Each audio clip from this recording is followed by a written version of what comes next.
Bismillahir Rahmanir Rahim. Assalamu alaikum wa rahmatullahi wa barakatuh. A question that often gets asked is, why is God so angry? Why is He so vengeful and bitter? If anything, this frightens us of God. It's not a welcoming God, and we are not eager to meet with Him through the terror of what He might do to us.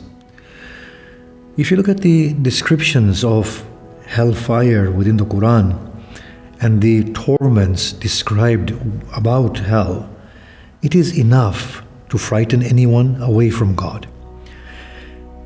And if you were to think of the human psychology and human condition, you have to acknowledge that when people are reasoned with and when they are shown love, it is far more inviting and they are far likelier to reform and to become better people.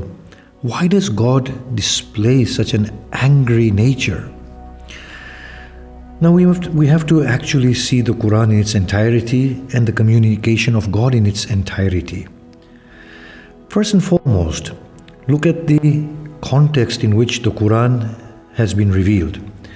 It has come to a group of barbaric people who are monstrous, to say the least, who killed little children without seeing any sin therein, sacrificed humans to their deities, who rejoiced in warfare, killing, dying. Now here, how do you expect God to speak with them and to awaken them? He will talk with them in their own language, a language that they are accustomed to, a language of warning, of terror. So the Arabs would say, well, if you kill us, we will die. So what? God says, you will not die in hell. You will beg for that. That will not come upon you. It is in your best interest that you awaken and mend your ways. Now, when you look at a parent and a parent's dealing with an unruly child who is involved in wasteful activities that are ruinous for the child and wasteful for the child's future, you will see a very stern attitude that the parent adopts. Now at that point, the child can be forgiven for thinking that the parent is tyrannical and harsh. But we know as parents that that sternness is born through care, love, and mercy for the child and the well-being of the child. We also know that the child will hate us momentarily, but eventually the child will understand the wisdom behind our actions. Similarly, a criminal, when they face a judge, the judge will threaten the criminal with the maximum penalty. But the objective of the judge is twofold: reform of the criminal and protection of the society. But that's the only language the criminal understands. However, when our children begin to grow and when the guilty is in prison, we also have this notion of rehabilitation. We also have this whole process of counseling, of reasoning. God displays that in the Quran so prominently, far more than His warnings and His threats.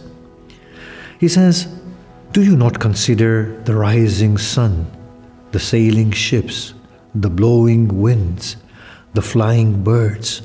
Do you not see how beautifully everything is balanced, how ecology is working so well? Do you not see how God takes care of one and all? He is more than capable of taking care of you. Here, God is not warning.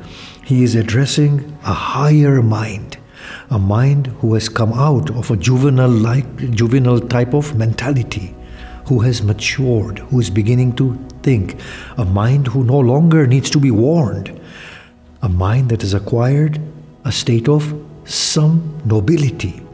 God says, in this are signs for the thinking, for the awakened. Come to me, something profound is happening. There is a goal, there is a task, there is a finding for you in here.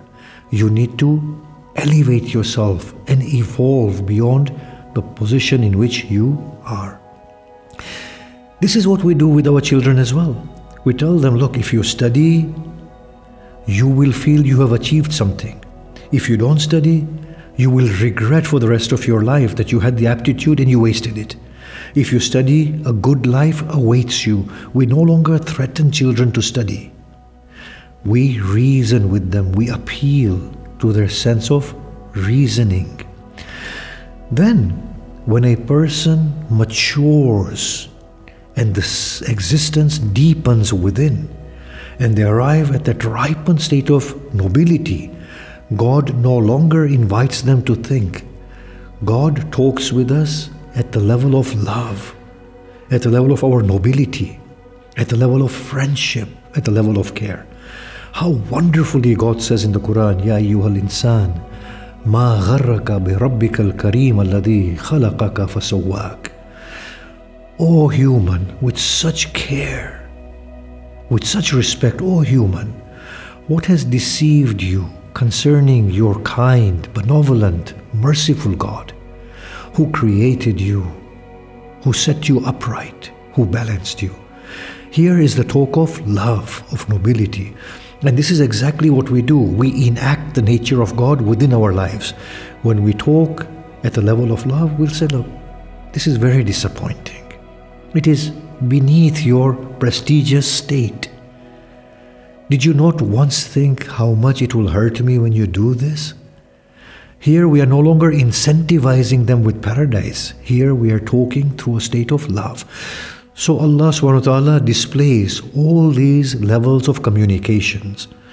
He talks with us in a language that is befitting at every level of our existence. But the main thing to understand is that God is talking to a very primitive mind in the Quran on many instances, to a barbaric mind. He's talking about the horrors of the hereafter. After awakening them, He is then appealing to them at a rational level to awaken them to the finer truths. Finally, God talks to them at the state of nobility, maturity, at the state of respect and love.